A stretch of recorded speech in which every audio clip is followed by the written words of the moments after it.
gotta talk to you. I gotta show you something. And every sacrifice will be worthwhile. Are you waving a flag at me? There's something inside of Michael. Next time I catch you in a place like that again, I'll kill you. From the fiery depths of the earth comes a prehistoric mastodon of destruction. You can't suppress ideas, Mr. Killer, just because you don't like them.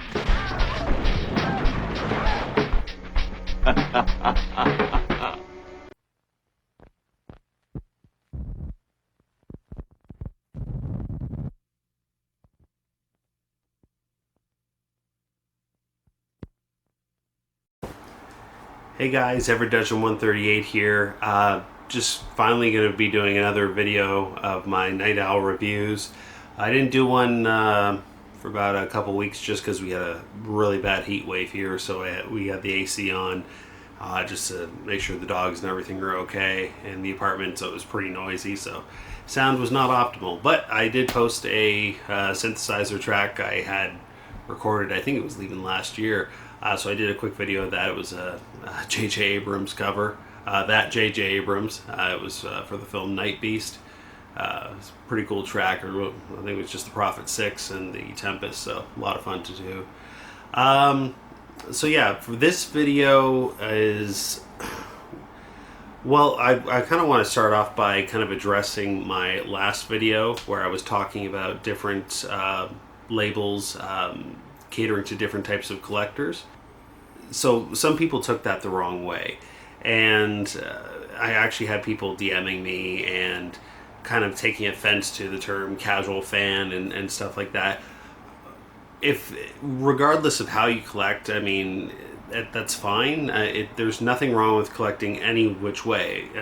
You know, as long as you're supporting physical media, great. I was just speaking from my personal preference of enjoying more features and enjoying booklets and things of that nature, and enjoying good packaging for the releases and everything like that. But if people just want to watch the movies and have no features and stuff like that on the releases, that's cool. Nothing wrong with that. So yeah, I just want to kind of address that off the get-go. So this video is actually going to be a little bit less of a criticism or a critique and more of a celebration of some of my favorite labels. And these are labels that I don't think a lot of people would have expected out of me. And it's kind of one of those things where what makes a label good for me? Well, the type of films that they release, that's a big one. Are they some of my all-time favorite movies, or are they just kind of releases that are kind of... I enjoy them, but they're not my favorites. That's a big factor. How is the presentation? Picture quality, but also, you know, how many features are on there? What's the packaging presentation? That's a big thing as well for me. What's included? And also in terms of the titles they release. So are they just kind of sticking in one genre or one decade, or are they do they have multiple different decades that they're in, and they have their hand in everything? And also, how approachable are the labels?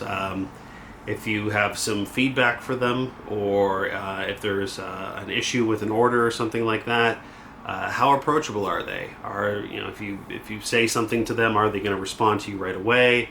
How do they talk to their fans? I mean, that is a big one. I know people kind of might roll their eyes at that, but you know, I've personally been in situations where, and I've seen situations where somebody just makes like a small critique saying, well, I don't really like the cover art that much, and the label goes off on them, or somebody critiques the restoration, or says, oh, there's some missing footage or something, and the label goes off on them. It's you know, seeing that kind of makes you know, that's a big thing for me, because it kind of is like, oh geez, I really want to be supporting that regardless of how good the titles are. I mean, if you're treating people like that, I mean, it's it kind of gets in some muddy water. So what I'm going to do is I'm going to do my top 3 favorite labels, and I'm going to go from 3 to 1. And the third favorite label of mine is a Australian company called Imprint. And what I love about Imprint is they are releasing titles that most North American labels haven't touched. Or if they are touching, it's kind of a hit and miss in terms of the releases that they're getting in North America. And some of the titles, which are studio titles and kind of classic films, they are, for whatever reason, in North America, they're getting ignored by the studios, whereas Imprint is coming along and kind of saving these films and putting them out on proper releases with a good amount of special features, good restorations, and they're really putting, for example, one of their newest releases is Secret of the Incas. I thought for sure Spielberg and Lucas destroyed that film, or had that film destroyed, I should say, because if anybody has seen it, there's a lot of influence taken from Secret of the Incas and put into Raiders of the Lost Ark. Just the way Charlton Heston looks in the film. There's even a scene where he has a medallion. I think it's a medallion or some type of a jewel that he puts on the temple wall. The sunlight hits it, and then it actually opens up a passage. I mean, it's straight out of Raiders, right? So I even think there's a scene where he's running from natives and hops on a plane. So there's a lot of influence on that. And for whatever reason, it never got a North American release. And for years it was like nobody knew about it. And here comes Imprint actually releasing it with a good amount of special features. And for whatever reason, in North American labels, they don't have the ability to do that. I don't know why that is. I don't know if it's just a specialty because it's an Australian label. They don't really consider it. Maybe it's a licensing thing. I'm not really too sure. They did a box set, a neo-noir box set, which is all 90s kind of noir style films. And if you look at the back, there's Lionsgate, Paramount, I think Universal's on there. It's like multiple labels like agreeing to do this one release. That's really rare. That would never happen in a North American label. I don't know why that is. I mean, I don't want to say never. They did that with the Friday the 13th box set and the Halloween box set, but it's super rare for studios to kind of work together and allow a collaborative release like that. The variety of titles that they released is really, really awesome. I mean, we have stuff from the 1930s, like the original Scarface. We have kind of biblical epics. We have 90s murder mysteries. We have things like As Good as It Gets. We have it's all over the place genre-wise and decade-wise, and what's great about that is it doesn't feel like it's stagnating, and it always kind of keeps the customer on their toes. It's like, where are they actually going to release? Like, whoa, they've released the Wicker Man on a 3-disc set. They've released the Osterman Weekend, Peckinpah's last film. What? This is incredible. Johnny Got His Gun. I mean, that's another one. I don't know if Johnny Got His Gun ever had a North American release, and I'm really looking forward to seeing what they do in the future. I know that they've announced that they're going to be looking at doing some steelbook releases, which I'm looking forward to, but also some of the titles. I think they're going to be announcing some titles tomorrow. I think it's tomorrow, yeah. And so interested to see what that's about, because every time they kind of tease something, I always get it wrong, and they always surprise me, and that's pretty rare for an announcement to kind of, whoa, I did not expect that in a million years. So some of my favorite releases from Imprint, just as an example, are Sorry Wrong Number, which is, again, it's a classic film. Barbara Stanwyck, Burt Lancaster, but for it's Paramount. But for whatever reason, there's no I don't think there's a North American release of this, which is weird. But they actually put in there's audio commentaries. There's 2 radio play adaptations on here, and I love radio play, so that's fantastic. But for whatever reason, I mean, there's no North American release that I can think of off the top of my head. So if you want Sorry Wrong Number, the original, in a really good release, this is unfortunately out of print now, but this is actually imprint number 2. So this is the one to get, for sure. One of my other favorite releases is I Married a Monster from Outer Space. As you know, my favorite genre of all time is 1950s, 1960s horror and sci-fi films, and especially monster films. And again, there's no North American release for this. I don't know why that is. Maybe it's a licensing thing. Like I said, I don't know. But they could have Imprint could have easily put this just on a bare bones disc, no special features, no slipcase, nothing. But they didn't. They actually put an effort into this. They released it with audio commentary, theatrical trailer, photo gallery. They actually put an effort into something like this. I think this one is also out of print. This is imprint number 3. But this is fantastic. I love this movie, and I really hope Imprint does more of this genre. One of my hopes, and I've requested this a lot from them, is that they do a proper release of It, the Terror from Beyond Space. That has had Blu-ray releases before, but for whatever reason, there's no audio commentaries on them or interviews or anything like that. And you would think that a film that was... It really is a precursor to Alien. It's based on the A.E. Van Voigt's story, Black Destroyer. But it's almost a precursor to Alien. And it's essentially the same story. An alien stowaway on a spaceship starts killing off the crew. There's literally, at the end they open the airlock, and that's how, like, it's Alien. But for whatever reason, that film only gets bare bones releases, and I really would like to see a proper presentation of that with audio commentaries by people like Tom Weaver, and especially and presented in a format like this. That's fantastic. But my all-time favorite imprint release to date is this, the Silver Screams Cinema Collection.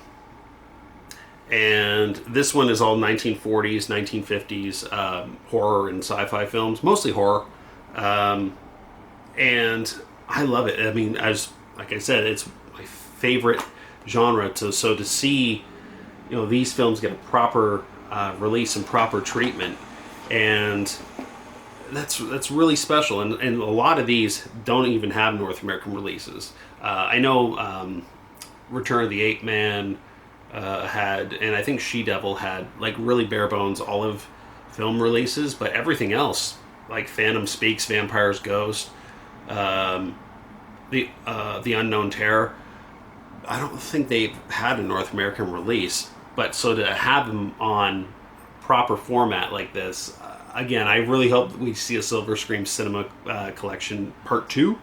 I know they've done film noir collections like Volume 1, Volume 2, and they just released Volume 3. I have 1 and 2 over there, and I have 3 on pre-order. They do set so well. The only thing that I would like to see more of at an imprint is booklets. I know recently they started doing them with the Neo Noir collection, and I believe On the Beach has a booklet as well on the new release. But that's the one thing that I would like to see at an imprint, is because, as you guys know from my previous videos, I love booklets. It's a big thing for me. The more information about the film, the better. And that's it. That would be one request that I would like to see from imprint, and that kind of is why they're number 3 for me, because of the other two. They include booklets, and like I said, it's an important factor for me. But thus far, I mean, Imprint's just getting started. They've only been around for 2 years, and they have had some incredible releases. So definitely high hopes for the future, for sure. So my second favorite label would be Indicator. Almost every release that they've done has absolutely been... It really has gone above and beyond for every single title that they've done. They never really release anything and just make it kind of like a bare bones release. Everything is stacked in terms of features, and the booklets are insanely thick, and the presentation is incredible. I showed this in my previous video, but this edition of Road Games is, I mean, when you get an Indicator release, or even an Imprint release, you feel like you can feel the value of this in a sense, because of just the presentation, how much work went into presenting it like this, and also the type of titles that they're releasing. Much like Imprint, they're all over the place. They've released things like John Carpenter's Ghosts of Mars, but then they've also released Mae West collection. They've released classic films like The Wild One, but then now they're doing British sex comedies. It's really all over the place in terms of the genres and the decades of titles that they're releasing. But some of the releases that they've done, they do have North American counterparts, like for example Scream Factory released Road Games. But this has more features, this has a booklet, and it has a little bit more about the film. And honestly, the presentation is much better. I really am... Newly commissioned artwork for cover art, it's great. I mean, you should definitely support the artists and everything like that, but I've always found the original poster art much better. Very rarely would I prefer a newly commissioned art over the original poster art. Very rarely. I think the only time I've done it, or the only time I've preferred it, is Vinegar Syndrome's Fade to Black. But even no, I mean, yeah, I think that would be the only one. Everything else is no. I prefer the original poster art or the original VHS cover art, and that's a big thing for me. And almost all the Scream Factory releases that I've had, I've gotten rid of the slipcases for them with the newly commissioned art. I don't like it, especially the Hammer releases. I think they look terrible. I've always preferred the original poster art, so they're all, almost all the Hammer releases are all reversed. Almost, actually, every single Scream Factory release I have is the original poster art reversed. I don't really like any of their newly commissioned artwork. So that's a big thing for me. And another thing, another label that I can kind of compare Indicator to is Arrow. Now, Arrow, they really have kind of stepped up in terms of spreading out their comfort zone. They've released like the Gamera set, the Diamogen collection, things like the Herschel Gordon Lewis set, and of course William Griffey, the Bill Rebane collection. Those are awesome. But I think those are, and the Shaw Brothers collection, of course, but those are kind of few and far between. Like, it just seems like that only happened, it's happening more frequently now, but it just seems like ever since Arrow I don't know if they were purchased by Zavvi or they started collaborating with them, but it seems like the quality control kind of went down, and some of the titles that they're releasing, they're very... When Arrow first started, they were releasing like the Mario Bava films and the Vincent Price, Edgar Allan Poe cycle, and they were putting such effort into them. And when they would condense them into a box set, the box set would feel real, like it would have the quality of something like this, or something like another Indicator release, which is the William Castle collection. Like, the old Arrow box sets would feel like this, and they would actually include the booklets and everything like that. But recently it's just kind of thin cardboard boxes. When they condense it into a box set like the Giallo Essentials or the Sergio Martino collection, and there's no booklets or anything like this, so it just seems like they're kind of cutting corners and they're releasing the same kind of titles over and over again. Like, do we really need another release of City of the Living Dead? Like, how many times has that thing been released? And like, it's been like, I think it's been done by Code Red, it's been done by Scorpion, it's been done by, geez, I can't even, it's so, Blue Underground. Like, it comes to a point where it's like, okay, like, let's get something a little bit more, but I guess that, you know, it's a safe bet for them because they know that those films have an audience rather than something like Phantom at the Mall or Girls Night Out, which I love those films. You know, it's nice to see them doing obscure 80s slashers, but what's the market for that in terms of like who's the built-in audience for that? Because if it's so obscure, the audience is going to be smaller. But it's nice to see them branching out with things like the Gamera collection and the Diamond collection. I would never have expected Arrow to do a Gamera collection, never.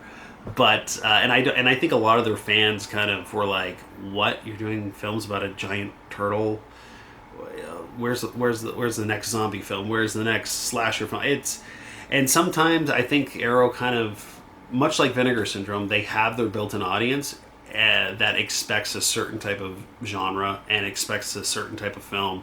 And if there's any deviation of that, a lot of people do blind buys with their established audience, and it's a dice roll for a lot of these labels. So I get that, but with the Indicator, really, they don't care about that. They're going to release the titles that they want. Like, I have the Harryhausen films, I have the William Castle films. Like, they mostly focus on classic cinema, but they've done the whole, like, the Hammer collections they have.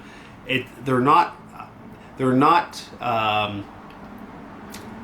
going to turn their nose up at like an exploitation film. Like they've done Corruption, for example. You would never think like a label that released something like Experiment in Terror or Missing would really also release a film with Peter Cushing cutting off the head of a topless hooker, but they did. So, and now, like I said, they're releasing British sex comedies and everything. So it's nice to see a label kind of having their hand in everything and putting 100% into everything, and not just kind of going, okay, this genre release in our thing, so we're just going to put a bare bones release out. Like, they put 100% into every single release.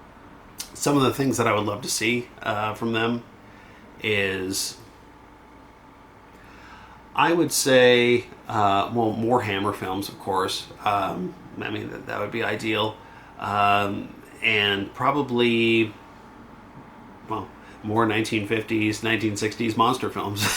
I know they did Night Tide and they did Night of the Demon, but I would just, I don't know. I want to see what they would do with something like, I can't even think of anything off the top of my head, but I would like to see what they would do with something like The Unearthly or The Black Sleep.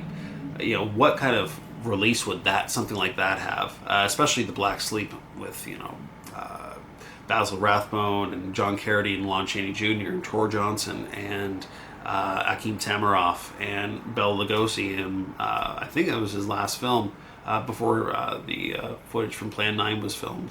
Yeah, I think it was. So that's what I would like to see.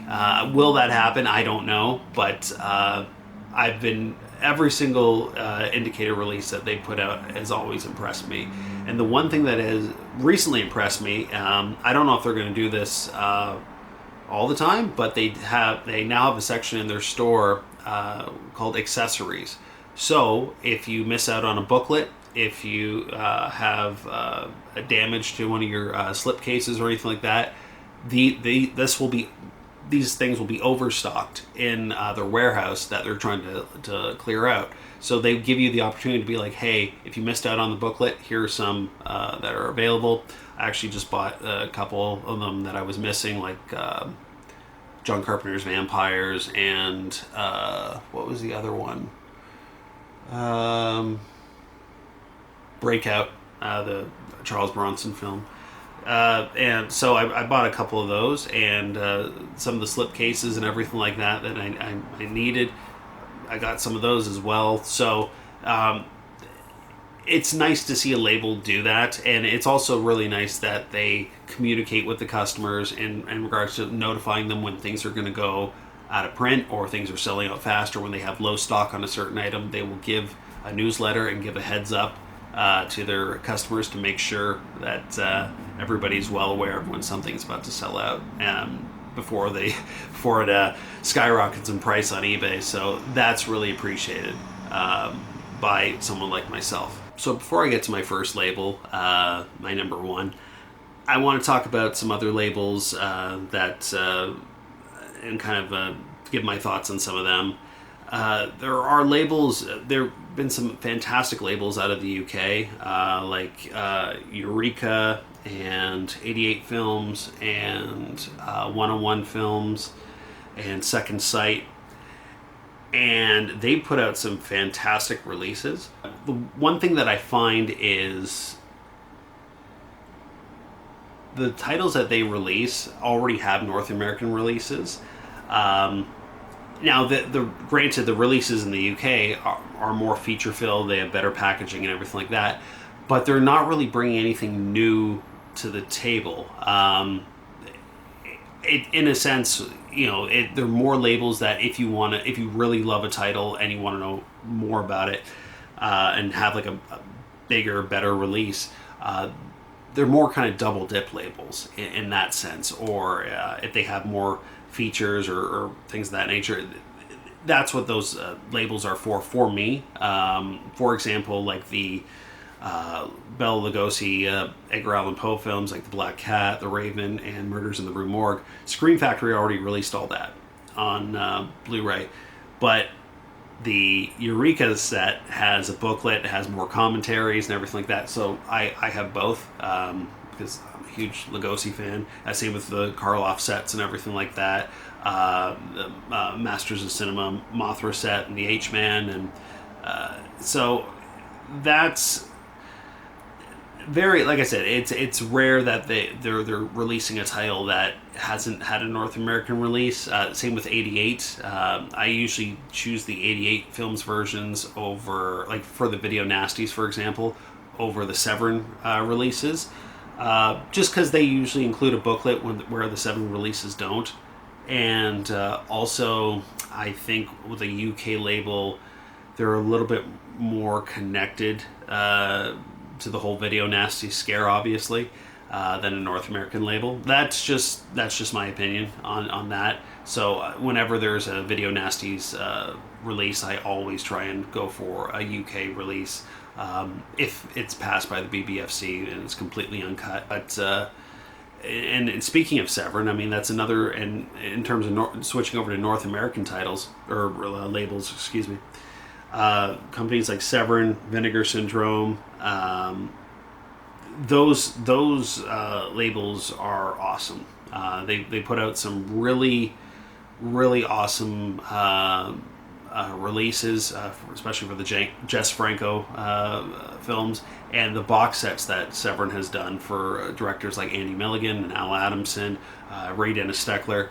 I mean, those guys are some of my favorite directors, so it's nice to see that they're getting the treatment that they deserve after all these years. But the one thing about Severin and even Vinegar Syndrome is they tend to kind of stay in the same genre or decades. Once in a while, they'll kind of expand into like earlier stuff, like the 50s. Like Severin would, for example, with the Christopher Lee Eurocrypt collection, they kind of expanded into like the 50s and 60s black and white stuff. Same with the Franco Noir ones and Horror Party Beach. But for the most part, it's mostly 1970s, 1980s exploitation films and a lot of foreign films, which is great if that's the genre that if those are the type of films and the type of decades that you love, I mean, that's a perfect label for that. The one thing that's kind of holding me back from including them in the top 3 is the kind of lack of variety of different genres and different decades and different styles of film. But same with Vinegar Syndrome. They have branched out, but for the most part, Vinegar Syndrome knows their audience, and they know, and they do take a gamble on some of the films. For example, Horror High, one of my favorites. But it's, I could see that a lot of Vinegar Syndrome fans would not like that as a film when they do a blind buy. And a lot of Vinegar Syndrome fans do blind buys. But they have kind of built a standard, Vinegar Syndrome has, of an expectation of gratuitous nudity and violence and just exploitation over the top. Kind of cult cinema. So if they get something that's a little bit tamer, or something that is even an earlier exploitation film, like from the 50s or 60s, a lot of the fans are probably going to not really appreciate it. And I think Vinegar Syndrome knows this. That's why they don't really, I can't even remember the last black and white film they did. And I think they mostly delegate that stuff to kind of their partner labels like AGFA and labels like that. But for the most part, they're sticking with a specific genre or a specific style of film, I should say, and just operating in 70s, 80s, and 90s, and that's okay. But again, that's and also, like Severin, they don't include the booklets. I mean, Severin included the booklets on the director's box sets and things of that nature, but it's not like a company like Indicator or Arrow where there's a booklet on every single release, and every single release feels important. Sometimes a lot of them kind of feel like throwaways, and some of the, I have to say, for a label that like Vinegar Syndrome that really kind of focuses on slipcases, some of the slipcase artwork is not very good, at least to me, compared to the original poster art. Like, some of it's just like a photograph from the film, or just doesn't feel inspiring, or some of it's really badly drawn, like the televised terrorist collection. Oh my god. For something like that, I just off the top of my head, it would probably be better to have kind of artwork that looked like a TV guide. That's, and saying, first film at 7 o'clock or whatever it is. That's just, I'm I'm digressing. So yeah, those are some of the North American labels that they're a lot higher than Kino or Scream Factory for me. Those labels are more very bare bones, kind of conveyor belt labels. They have some great releases, but for the most part, for example, the releasing The Train, the John Frankenheimer film on 4K. So I'm sure it's going to look fantastic compared to the old Arrow Academy release. In terms of features, no. But again, maybe those are the labels like Scream Factory and Kino, who are catering to those people, again, that just want to watch the movie and that's it, and they don't care about the special features. Again, different labels for different types of collectors.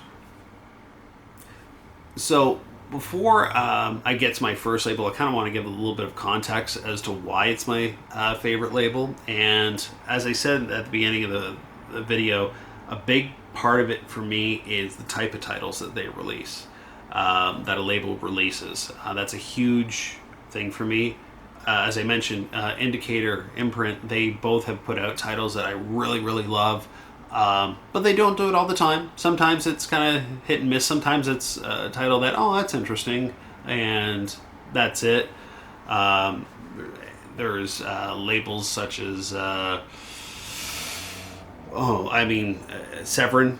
They put out some titles that I absolutely love. Sometimes they're just kind of like, that's okay, or I can pass on that one. Vinegar Syndrome, same thing. But this company, that's my number one company. A little bit of context would be a gentleman by the name of Wade Williams. And if you go to the Wade Williams collection, I think it's .com, you'll see all the films that he has the licensing to. And these are classic noir films, classic monster films, sci-fi. He has licensing to old westerns. And back in I think it was the late, probably early 2000s, he partnered up with Image DVD. And he released the Wade Williams collection, which had loads of DVD releases, and they later became kind of DVD packs with multiple titles on them. And I've always wanted those films to get a proper Blu Ray release, because essentially those films were just all they had really was the trailer. Even if there, and sometimes there even wasn't a trailer on the releases. It was just kind of the movie, but the image quality was really top notch, and because he had the prints, he had the materials that he was licensing. So when I was younger, the first Wade Williams film that I got turned out to be what is now my favorite film of all time, which is Ed Wood's Bride of the Monster. That was the first Wade Williams title I got, and ever since then, like, I just immediately got hooked. I wanted Hideous Sun Demon, Astounding She Monster, She Demons, all that stuff. And I actually have some down here. And these are some of my other two favorites. So Giant from the Unknown, love that one, and Frankenstein's Daughter. Probably I'd probably say it's my second favorite Frankenstein film of all time. My first one being Frankenstein 1970 with Boris Karloff. But for whatever reason, I just fell in love with these releases, and I didn't get them all when they first came out. But even for like a kind of a standard DVD, it actually came with a booklet and everything. And so there's writing on the film, and I think that's kind of why I fell in love with booklets as well, because I would collect stuff. I mean, sometimes with the snap cases, it actually had a fold out where you actually had the writing on the actual fold out that way. But I think that's why I fell in love with booklets, like I said. But that's why these films I just adored, and that kind of it rejuvenated my love for the genre. I was always into them. I was always first film I ever saw was Apicel Meet Frankenstein, so I was always into like the older monster movies and everything like that. But then I had a book which was 1950s, 1960s horror and sci-fi poster art. And I was just looking at all the different posters and everything like that. I got that after I got Bride of the Monster, and immediately I was like, okay, I want to see that one. I want to buy that one. And it just became an obsession with me. I didn't get them all when they first got released. I actually had to track them down later on and buy all the box sets and everything to get, the Cosmic Man, to get the Flying Saucer. And it's funny because even on all the forums and everything like that, I was like looking for these releases. People were like, these are like films you can probably get on like at the dollar store bin, and that's true. Like some of the films are public domain, but the releases of those films are in terrible condition, print wise. These films are restored to that point, which is I think early 2000s, or it might have been late 90s. No, I would say early 2000s, and I mean that's why I tried to track them down as much as I could. And I have them all. I have all the Wade Williams collection. So that brings me to my favorite label, which is, after all this time of wanting the Wade Williams collection to be released on proper format, with proper restorations and audio commentaries and features and booklets and everything like that, we finally have them. thanks to the Film Detective, which is my #1 label. And I mean, there they are. We got Giant from the Unknown. We got Frankenstein's Daughter. And I also have Monster from the Green Hell and Brain from Planet Eros, Hercules and the Captive Woman. Another one I have is Flight to Mars, which is a fantastic film. It's interesting because the Wade Williams DVD of this, you could tell the elements were falling apart, and they just tried to restore it as best they could. The Film Detective really knocked it out of the park with this one. 4K release, just absolutely fantastic, or restored in 4K, I should say, right from the original 35mm Cinecolor separation negatives. So they really put a lot of work into this one. And it's funny because I know I was kind of saying before with the other labels, I like variety in terms of the genres, but I think because this label is actually putting in like such an effort into titles that any other label would just kind of not do. Like if this was put on, if this was a Scream Factory release, there would be no special features. Scream Factory put out some of my favorite films like I Buried the Living, The Screaming Skull. Kino put out The Black Sleep and everything like that. But they're kind of like, I Buried the Living doesn't even have an audio commentary or anything on it. And you would think that a film being directed by Charles Band's father, Albert Band, would have something on it. Even if Charles Band was doing a commentary, about his dad or something, it'd be nice to have in kind of the context of how that film was made and everything. But they don't. But on these, they have interviews with when the actors are still alive. Like for example, Joyce Meadows helped out with the special features of Brain from Planet Eros. But this one actually has like featurettes on the director. It has full audio commentaries. It has documentary on John Ashley, who was in the Blood Island films. There's a full color booklet with a whole essay. I mean, and the booklets there's quite a bit of reading. And that's what I love. And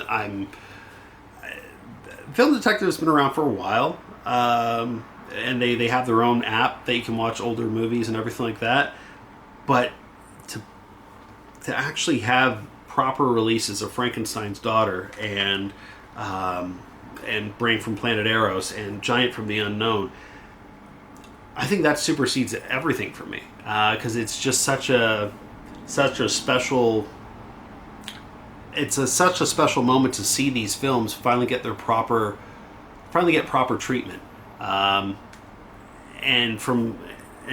get it from a label that is actually putting an effort into it. They're not just restoring it; they are going above and beyond when they really don't have to, and that's why. And they're really easy to communicate with. I've actually spoken with people at the Film Detective and kind of suggested a few things to them, and I think there was actually an issue with one of my orders where I think it was I was ordering Giant from the Unknown, and they didn't have. This is before I had my U.S. PO box, but they didn't have the shipping to Canada. So I was I was communicating with them, trying to figure it out, and they said, "Look, just give us the address. We'll just ship it manually." So they shipped it, and they shipped it before I even paid for it.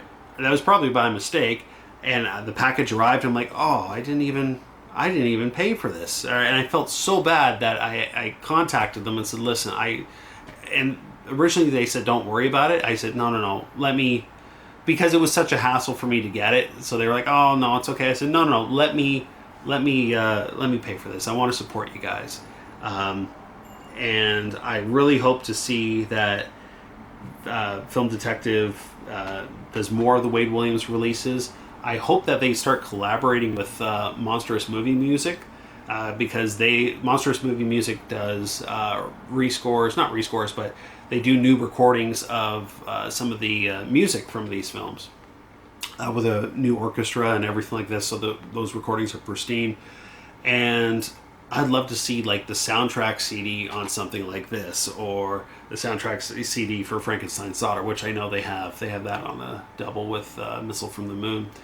But that, yeah, this is Film Detective, definitely number one for me, and I'm really, really looking forward to all the releases going forward, and yeah, I'm really hopeful for the future of all these labels, and yeah, I just wanted to kind of share that with you guys. I know it's kind of a long video probably, but yeah, let me know what your favorite labels are, and if you have a label that I didn't mention, definitely let me know, and I'll answer it as best I can. And if even if you have any questions about what releases of certain films that I recommend, give me a shout, and I will I'll talk to you guys in the comment section. Have a great night.